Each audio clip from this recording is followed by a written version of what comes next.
នៅពេលកូនចាប់ផ្ដើមចូលថ្នាក់មត្តេយ្យសិក្សាក្នុងប្រមាណថ្ងៃដំបូងកូនច្រើនតែយំហើយភ័យខ្លាចប្រសិនបើស្គាល់ជាមុនកូននឹងយំតិចនិងសម្រាប់ខ្លួនបានយ៉ាងឆាប់ដើម្បី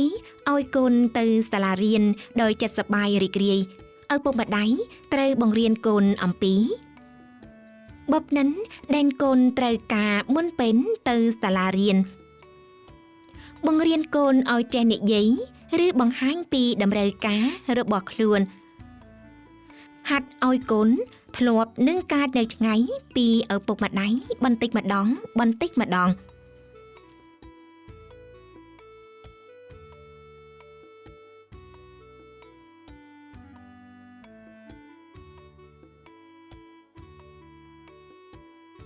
ំណិនទី1បំណិនដែលកូនត្រូវការមុនពេលទៅសាលាមត្តេយ្យសិក្សាឪពុកម្ដាយគួរតែហាត់ឲ្យកូនអំពីរឿងសាមញ្ញមួយចំនួនដើម្បីកូនចេះថែរក្សាខ្លួនពេលកូនទៅសាលារៀន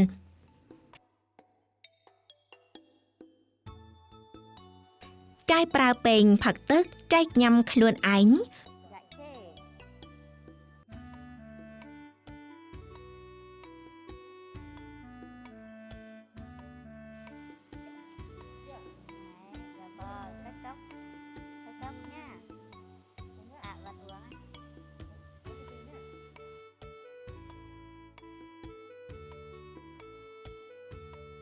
con lau mồm nè, con lấy giấy lau mồm đây. ពេលហុចកន្សែងឲ្យកូនអាចជូតមុខជូតមាត់ដោយខ្លួនឯង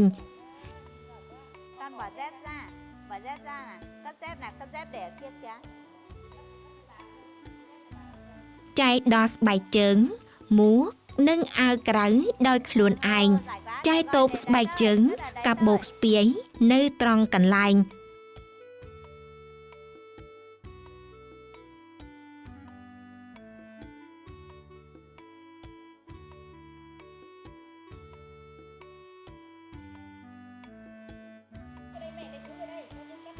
សម្គាល់បានរបស់របរប្រើប្រាស់ផ្ទាល់ខ្លួនរបស់ខ្លួន Khăn nè,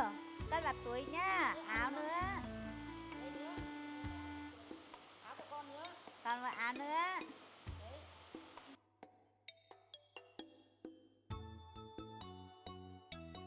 ចែកទាញខោចុះហើយអង្គុយលើបង្គន់ពេលទៅបន្ទោបង់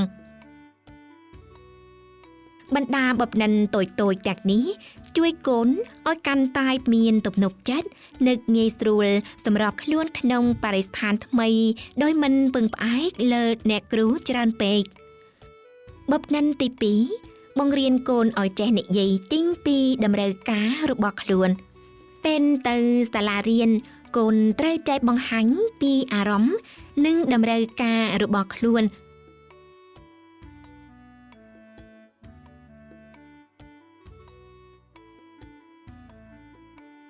ពេលឈឺចាប់គឺនិយាយថាឈឺចាប់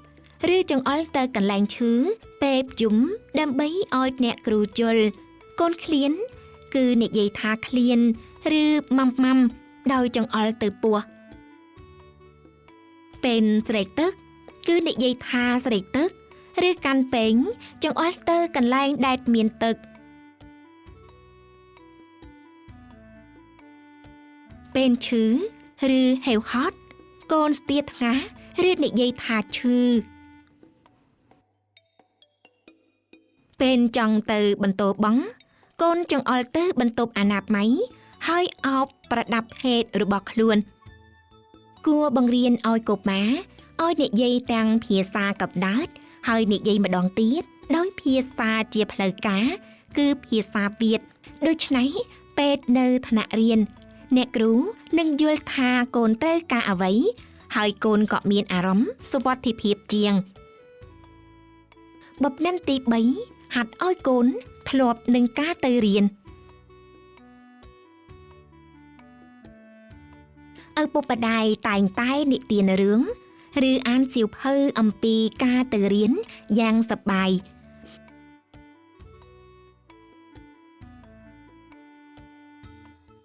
ពេលខ្លះឪពុកម្ដាយ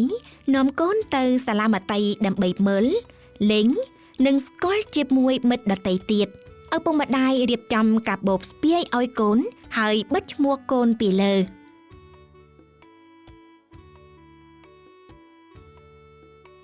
មុនពេលទៅរៀនឪពុកម្ដាយនាំកូនទៅដល់ថ្នាក់រៀន 2-3 ដងឲ្យកូនស្គាល់ជាមួយអ្នកគ្រូនិងមិត្តភ័ក្តិនិយាយជាមួយកូនថាទៅរៀនសប្បាយណាស់មានមិត្តភ័ក្តិច្រើនមានប្រដាប់លេងនិងអាហារឆ្ងាញ់ៗដោយនិយាយទាំងភាសាកំណើតនិងភាសាជាផ្លូវការក្នុងប្រទេសបបនិនទី4ថ្ងៃដំបូងទៅសាលារៀនថ្ងៃដំបូងទៅសាលារៀនកុមារតែងតែយំហើយមិនព្រមទៅដើម្បីឲ្យថ្ងៃដំបូងមានភាពងាយស្រួលម្ដាយចូលអនុវត្តជំហានមួយចំនួនដូចខាងក្រោម 1. ត្រៀមបម្រុងស្មារតីនៅជប់មុនថ្ងៃជន់រៀនជជែកជាមួយកូនអំពីការទៅរៀននៅថ្ងៃស្អែក Cô giáo dạy con múa này, dạy con hát này.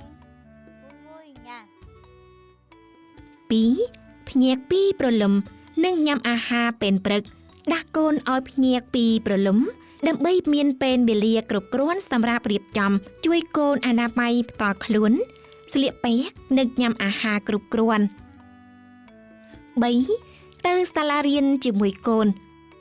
ដើរបណ្ដើរនិយាយបណ្ដើរដោយក្តីរីករាយពីការទៅសាលារៀនមានមិត្តភ័ក្តិច្រើនមានប្រដាប់លេងច្រើនមានអ្នកគ្រូនិងអាហារឆ្ងាញ់ៗ 4. ជម្រាបលាពេលនាំកូនទៅដល់ថ្នាក់រៀនគួរនៅជាមួយកូនប្រហែល30នាទីទៅ1ម៉ោងដើម្បីឲ្យកូនធ្លាប់នឹងបរិស្ថានថ្មីពេលឃើញថាកូនចាប់អារម្មណ៍ជាមួយថ្នាក់រៀនហើយម្ដាយចូលជម្រាបលាសន្យានឹងកូនថាពេលកូនរៀនចប់ម៉ែនឹងរងចាំហើយទៅទទួលកូនដើម្បីឲ្យកូនស្ងប់ចិត្ត 5. ជជែកជាមួយកូនបន្ទាប់ពីចេញពីសាលារៀនចូលសួរកូនពីរឿងសប្បាយៗដែលកូនបានធ្វើនៅសាលារៀនកូនបានលេងអ្វីនិងញ៉ាំអ្វីការត្រៀមបម្រុងឲ្យកូនទៅសាលារៀនមិនគ្រាន់តែជាការទិញសម្លៀកបំពាក់ស្បែកជើងកាបូបស្ពាយនោះទេអ្វីដែលសំខាន់ជាងទៀតគឺបង្រៀនកូនពីបបនិនចេះថែរក្សាខ្លួនឯងបង្រៀនកូនចេះនិយាយចេញពីតម្រូវការរបស់ខ្លួនហាត់ឲ្យកូនធ្លាប់នឹងការនៅឆ្ងាយពីឪពុកម្ដាយនិងធ្វើឲ្យកូនមានការស្ងប់ចិត្តពេលទៅសាលារៀនពេលមានការត្រៀមបម្រុងហើយកូននឹងក្លាហានជាងមុនតិចយំសប្បាយរីករាយពេលមកកាន់សាលារៀន